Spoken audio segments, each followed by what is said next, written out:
Subscribe channel Truth.id dan aktifkan lonceng notifikasi untuk mendapatkan informasi seputar live streaming dan video khotbah terbaru. Posisi tombol subscribe berada di kanan atas channel kami dan jangan lupa nyalakan loncengnya. Shalom wanita surgawi, wanita yang dikasihi Allah dan tentu mengasihi Allah. Pada saat ini kita akan belajar kebenaran firman Tuhan, namun sebelumnya mari dengan hati yang teduh kita berdoa. Bapa, kami bersyukur untuk kebaikan Tuhan dan pembela-Mu yang selalu nyata dalam kehidupan kami. Kami diberikan kesempatan untuk belajar kebenaran firman Tuhan. Apa yang kami pelajari, apa yang kami dengar, biarlah kami lakukan dalam seluruh kehidupan kami, sehingga dimanapun kami berada, kami membawa kasih Allah, menjadi saluran kasih Allah bagi setiap orang, dan nama Tuhan dipermuliakan melalui kehidupan kami. Terima kasih Bapa, kami bersyukur dan kami berdoa. Amin. Tema pemberitaan firman Tuhan atau kebenaran firman Tuhan yang akan saya sampaikan pada saat ini adalah belas kasihan Tuhan.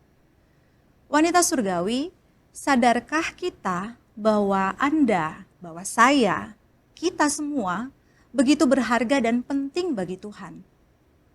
Sehingga Ia tidak menciptakan kita bukan untuk melakukan perkara yang sia-sia, namun yang mulia.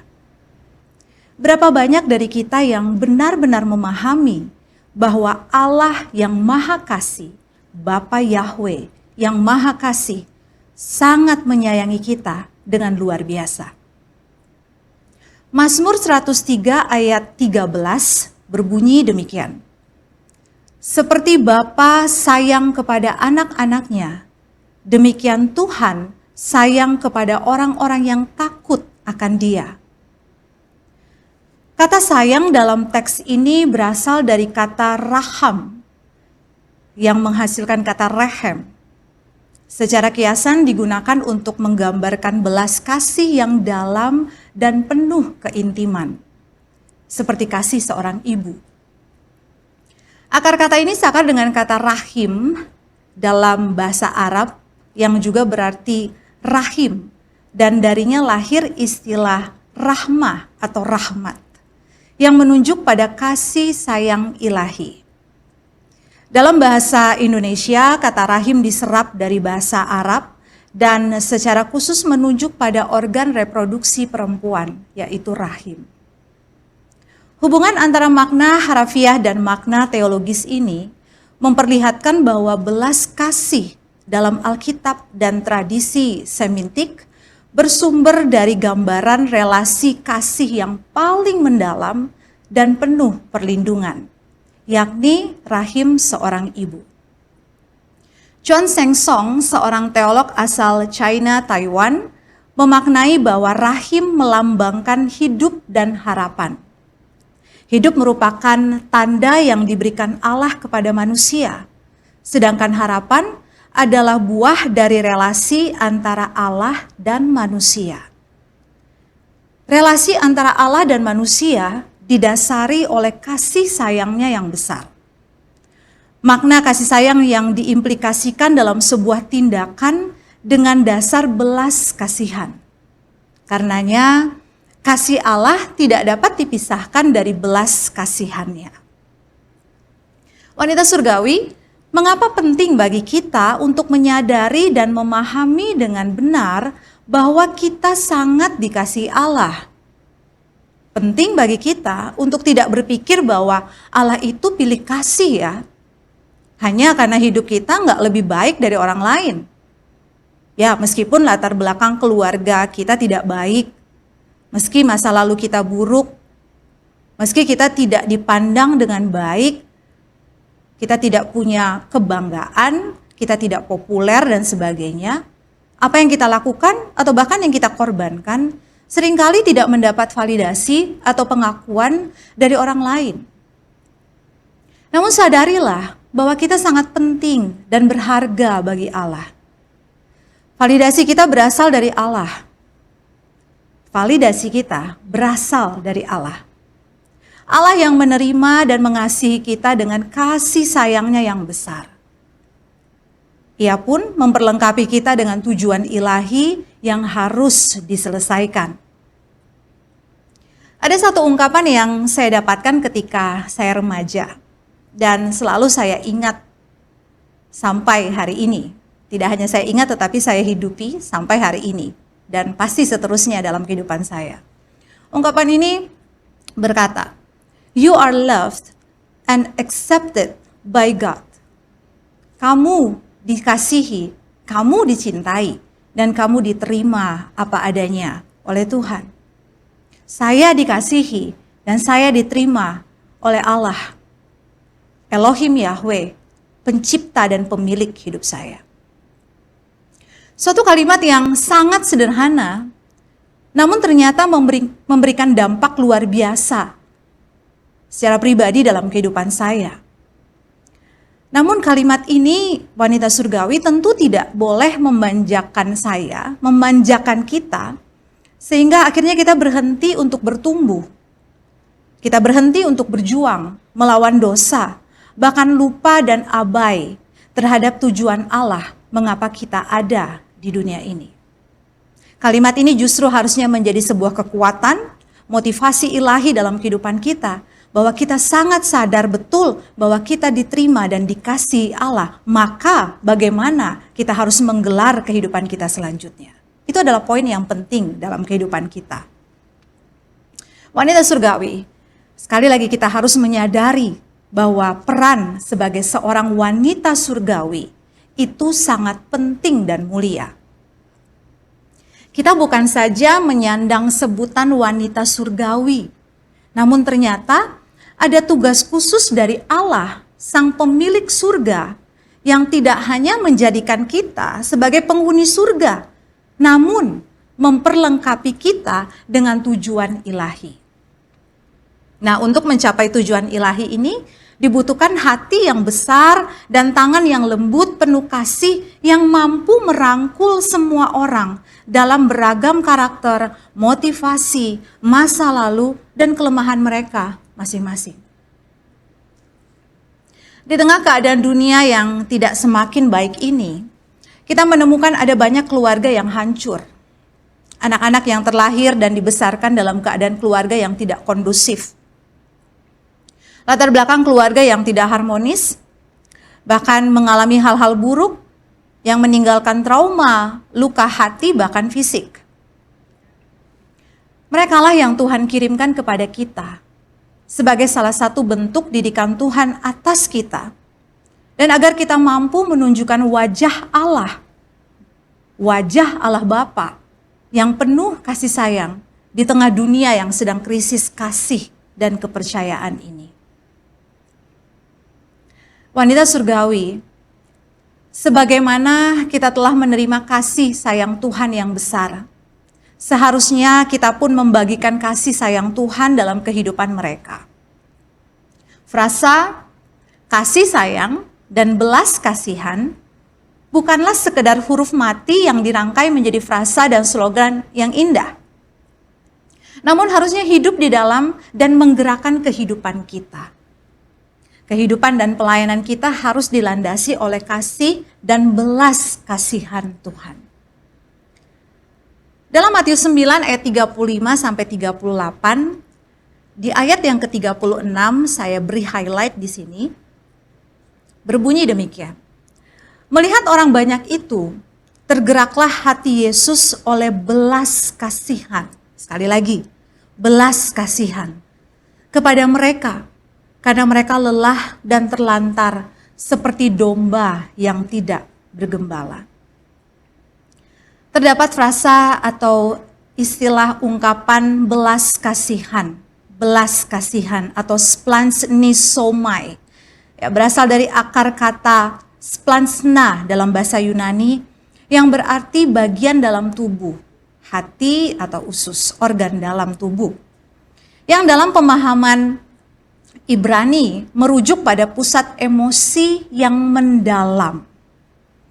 Hal ini menunjukkan bahwa Yesus merasakan belas kasihan yang sangat kuat bukan sekedar simpati biasa. Suatu ciri khas dalam pelayanan Tuhan Yesus adalah kasih dan belas kasihan kepada semua orang. Semua yang ia lakukan, mengadakan mujizat, mengajar, memberitakan Injil Kerajaan Allah, didasari oleh satu hal, yaitu belas kasihan yang besar. Ia tidak saja taat kepada Allah, namun memiliki hati yang sangat besar dan penuh kasih serta belas kasihan. Demikian pula seharusnya dengan kita. Belas kasihan Tuhan yang kita hadirkan kepada sesama, karena kita terlebih dahulu menyadari bahwa kita hidup oleh karena kasih dan belas kasihan Tuhan yang besar. Kita sangat berhutang kehidupan kepada Elohim Yahweh. Kita sangat berhutang kehidupan kepada Tuhan Yesus. Oleh karena itu, dengan sesadar-sadarnya, kita memahami dengan betul bahwa kita sudah dikasihi, kita diterima dengan begitu beragam karakter dan motivasi kehidupan kita, atau bahkan dalam pelayanan. Kasih yang Tuhan berikan, belas kasih yang Tuhan anugerahkan dalam kehidupan kita, harusnya membuat kita pun bisa menyalurkan kasih dan belas kasihan Tuhan itu kepada sesama kita. Kita mampu menghadirkan kasih dan belas kasihan Tuhan kepada orang lain, kepada sesama kita. Meskipun kita menganggapnya mungkin hal ini sederhana, wanita surgawi, tetapi ternyata sangat berarti dan sangat mampu menyembuhkan kehidupan orang lain. Belas kasih adalah wujud cinta yang gak hanya berhenti pada perasaan, tetapi diwujudkan dalam tindakan yang nyata. Ketika kita melihat orang yang menderita, kasih Tuhan mendorong kita untuk tidak tinggal diam. Kita tergerak untuk membantu, menghibur, dan menopang mereka. Karena kasih sejati tidak pernah bersifat pasif. Tuhan Yesus sendiri telah memberikan teladan dalam belas kasih. Ia menyentuh mereka yang dikucilkan, memberi makan orang yang lapar, dan menangis bersama mereka yang berduka. Kasihnya tidak terbatas pada kata-kata, tetapi diwujudkan dalam perbuatan yang membawa pemulihan dan harapan. Sebagai pengikutnya, kita dipanggil untuk melakukan hal yang sama tentu saja. Ketika kita mengulurkan tangan kepada mereka yang membutuhkan, kita bukan hanya menunjukkan kebaikan pribadi, tetapi juga mencerminkan kasih Tuhan yang tak terbatas. Dalam setiap senyuman yang kita berikan, dalam setiap uluran tangan yang membantu, dalam setiap doa yang kita panjatkan bagi sesama, di sanalah kasih Tuhan dinyatakan. Ada satu kisah yang sangat menyentuh buat saya pribadi, wanita surgawi. Pada tahun 1780, seorang yang bernama Robert Raikes memulai sekolah minggu di Gloucester, Inggris, untuk mendidik anak-anak miskin yang hidup dalam kebrutalan jalanan. Ia percaya dan yakin bahwa pendidikan serta kasih sayang bisa mengubah hidup mereka. Suatu hari saat berjalan melewati gang-gang sempit, Raikes melihat seorang anak laki-laki bernama Tommy, sekitar 10 tahun. Dengan wajah yang kotor, pakaian robek, mata penuh dengan kemarahan, Tommy terkenal sebagai anak liar yang suka mencuri, bertengkar, dan mengumpat. Raikes mendekatinya dengan lembut. Kemudian dia berkata, "Nak, apakah kamu ingin belajar membaca?" Tommy menatap curiga. Kemudian dia katakan, "Untuk apa? Aku hanya anak miskin." Namun dengan penuh kesabaran, Raikes meyakinkannya untuk datang ke sekolah minggu pertamanya, yang waktu itu diadakan di rumah seorang jemaat. Di sana Tommy dan anak-anak lainnya diajarkan membaca, menulis, dan nilai-nilai moral dari Alkitab. Nilai-nilai kekristenan. Namun ternyata Tommy ini sangat susah diatur. Dia kasar, mudah marah, dan sering melawan. Banyak orang menyerah terhadapnya. Tetapi Raikes tidak. Setiap minggu ia menyambut Tommy dengan senyum dan kesabaran. Ia duduk di samping Tommy, membimbingnya membaca Alkitab, dan menunjukkan bahwa masih ada orang kok yang peduli kepada Tommy. Suatu hari Tommy mendekati Raikes dengan mata berkaca-kaca dan berkata, "Tuan Raikes, saya ingin menjadi orang baik seperti Anda." Itu adalah pertama kalinya seseorang memperlakukan Tommy dengan kasih tanpa menghakimi. Tahun-tahun berlalu, Tommy tumbuh menjadi pemuda yang rajin dan akhirnya bekerja dengan jujur. Ia bahkan mulai mengajarkan anak-anak kecil di sekolah minggu, memberikan kasih yang dulu diterimanya dari Raikes. Kisah Tommy ini hanyalah satu dari banyak anak yang hidupnya berubah, diubahkan karena belas kasih Raikes. Ia tidak hanya memberi mereka pendidikan, tetapi juga memberi mereka harapan dan kasih yang mungkin tidak pernah mereka rasakan atau mereka terima sebelumnya. Hingga akhir hidupnya, Raikes tetap dikenal bukan hanya sebagai pencetus sekolah minggu, tetapi juga sebagai pribadi yang penuh dengan kasih, yang menerima dan mengasihi anak-anak yang terabaikan. Wanita surgawi, seringkali kita berpikir bahwa mujizat hanya terjadi dalam hal-hal yang spektakuler dan yang besar, seperti kesembuhan ilahi dan sebagainya. Pintu yang terbuka secara supranatural atau peristiwa-peristiwa luar biasa yang mengguncang dunia. Namun tahukah kita bahwa mujizat juga bisa terjadi dalam hal-hal yang sederhana? Sesederhana ketika kita memperhatikan sesama dengan sapaan yang tulus dan penuh kasih, bukan sekedar basa-basi atau kepura-puraan. Mujizat bisa hadir dalam pelukan hangat yang memberi penghiburan, dalam telinga yang mau mendengar tanpa menghakimi, atau dalam kehadiran yang setia menemani seseorang yang sedang berduka. Mujizat bisa tampak dalam secangkir air yang kita suguhkan dengan kasih, dengan ketulusan, dan dalam doa yang kita panjatkan diam-diam untuk orang lain, atau dalam kata-kata penguatan yang diucapkan tepat pada waktunya.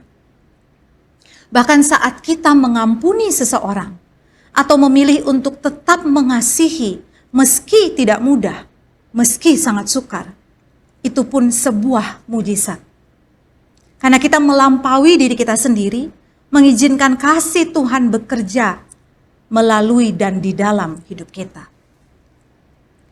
Wanita surgawi, jangan menunggu hal besar untuk menyadari bahwa Tuhan sedang bekerja di dalam dan melalui hidup kita. Belajarlah, mari kita belajar bersama-sama untuk peka melihat tanda-tanda kasih Allah yang hadir setiap hari dalam wujud yang sederhana namun syarat makna. Karena mujizat terbesar adalah ketika hati manusia disentuh dan diubahkan oleh kasih. Ketika Tuhan mengizinkan kita bertemu dengan orang yang terpuruk dan orang lain menyerah terhadap hidupnya, apakah kita juga melakukan hal yang sama? Apakah kita juga menyerah? Atau apakah kita tetap mengikuti jejak Allah, jejak Kristus yang tidak pernah menyerah atas hidup kita? Wanita surgawi, apakah kita menyadari bahwa ketika kita penuh dengan kasih dan belas kasihan Allah, maka kita pun terlibat dalam pekerjaan Allah yang besar? Pekerjaan Tuhan dan pelayanan bukan sebatas aktivitas gerejawi yang dilakukan oleh sekelompok orang tertentu dan bertitel pendeta dan sebagainya. Kita semua bisa melakukan pelayanan dalam bentuk apapun dengan hati yang tulus dan penuh pengabdian kepada Allah.